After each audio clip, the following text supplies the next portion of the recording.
Kasaysayan ng Jollibee, ang paboritong fast food ng bawat Pilipino. Simula itinatag ni Tony Tan Caktiong at kanyang pamilya.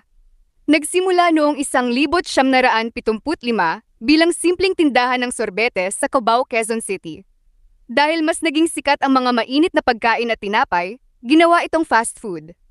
Opisyal na itinatag ang Jollibee Foods Corporation noong Enero 1978. Paglago at tagumpay. Naging matagumpay kahit pumasok ang malalaking dayuhang kumpanya dahil inangkop ang lasa sa panlasa ng Pilipino, matamis at masarap.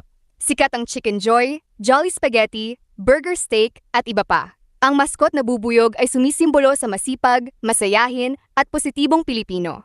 Sa kasalukuyan may mahigit 1,600 sangay sa Pilipinas at mahigit 400 sa ibang bansa. Kasabihang, bida ang saya. Naging simbolo ng tagumpay ng negosyong Pilipino sa buong mundo.